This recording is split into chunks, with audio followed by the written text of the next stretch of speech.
ખેડા જિલ્લાના રડુ ગામના વિસ્તારમાં આવેલા ખોડિયાર માતાજીના મંદિરમાં ચોરી. રાત્રિના અંધારાનો લાભ લઈ મંદિરમાં 3 ચોરો આવ્યા. જ્યારે મંદિરમાં સેવા કરતા નાનજીભાઈ તથા ખોડિયાર મંદિરના ગંગાદાસ બાપુ તેમના આરામ ગૃહમાં હતા ત્યારે મોડી રાત્રે ચોરોએ મંદિરમાં આવી માતાજીના મુગટ 300 ગ્રામ તથા ચાંદીના 4 છત્તર, 1.5 કિલો તથા ચાંદીનું 1 કંડોળો, 300 ગ્રામ તથા દાનપેટીમાં 15 દિવસની આશરે રકમ 2000 રોકડ લઈને થયા હતા ફરાર. મંદિરના મેઇન દરવાજા પર લગાવેલ સીસીટીવી કેમેરામાં ચોરો દ્વારા તોડી પડાયો હતો. આ બનાવની ઘટના સવારે 4 વાગ્યે સેવક નાનજીભાઈ જયરામભાઈને ખબર પડતા મંદિરના વહીવટ કરતા ડાન્સનભાઈ ધોળકાના રહેવાસીને જાણ કરી હતી. ત્યારબાદ તેઓએ ખેડા ટાઉન પોલીસ સ્ટેશનમાં ફરિયાદ નોંધાવી હતી. ખેડા ટાઉન પોલીસે પીએસઆઈ ટીમ દ્વારા ઘટના સ્થળ પર પહોંચીને આગળની કાર્યવાહી હાથ ધરવામાં આવી.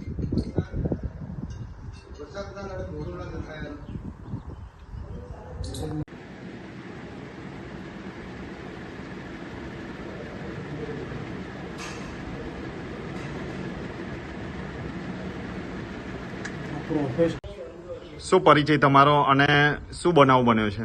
મારું નામ નાનજીભાઈ જયરામભાઈ પગી. હું વર્ષોથી અહીં મંદિરની સેવા આપું છું. રાતે 4:30 વાગે જાગ્યો તો મંદિરના દરવાજાને બધું ખુલ્લું જોયું એટલે મને ડાઉન પડે કે કંઈ બનાવ બનેલો છે. એ મેં જોઈને પછી વાંકી દીધું અને સવારે ફોન કર્યો બધા મોરી સાહેબને. આવો બનાવ 3-4 વખત બનેલો છે અરે મંદિરની અંદર. શું કઈ વસ્તુ જઈ છે? વસ્તુ તો ઘણી જઈ છે. મારું નામ દાનસંગભાઈ સુરસંગભાઈ મોરી. હું મંદિરમાં છેલ્લા 40 વર્ષથી અહીં વહીવટ કરું છું, સેવા આપું છું. આજે સવારમાં મને 5:30 ભરતભાઈ, એક મારા ટ્રસ્ટી છે, એમનો ફોન આવ્યો કે આપણા મંદિરમાં ચોરી થઈ છે. મને નાનજીભાઈએ કે ફોન કર્યો છે કે આવી ચોરી થઈ છે તો તમે તાત્કાલિક પહોંચો. એટલે તરત જ હું નીકળ્યો ધોળકાથી, મારું વતન ધોળકા, અને તરત મેં 100 નંબર ઉપર ફરિયાદ કરી કે અમારા મંદિરમાં ચોરી થઈ છે. બધી અહીંયા તપાસ કરી તો મંદિરના 4 ચાંદીના મોટા ઝુમ્મર, આશરે 1.5 કિલો ચાંદી હતી. પછી માતાજીનો મુગટ જે આશરે 300-400 ગ્રામનો હશે, અને માતાજીના બધા ઘરેણાં જે સોનાના ઢોળ ચડાયેલા હતા 4 હાર જેવું, અને એક માતાજીનો કંદોરો જેનું 300-400 ગ્રામ ચાંદી નું હતું. આટલી મંદિરમાંથી ચોરી થયેલી છે. મંદિરમાં સીસીટીવી કેમેરા લગાવેલા છે. પછી હું મારા આ સેવકોને જોડે લઈ અને પછી ખેડા પોલીસ સ્ટેશનમાં, ટાઉન પોલીસમાં જઈને મેં રૂબરૂમાં ફરિયાદ નોંધાવી અને ત્યાંથી મને ખૂબ સારો સપોર્ટ મળ્યો. એમણે કહ્યું અમે તરત જ આવીએ છીએ, તમે નીકળો. અને તરત અહીં પોલીસ સ્ટાફ આવી ગયા છે અને પૂરી તપાસ કરે છે.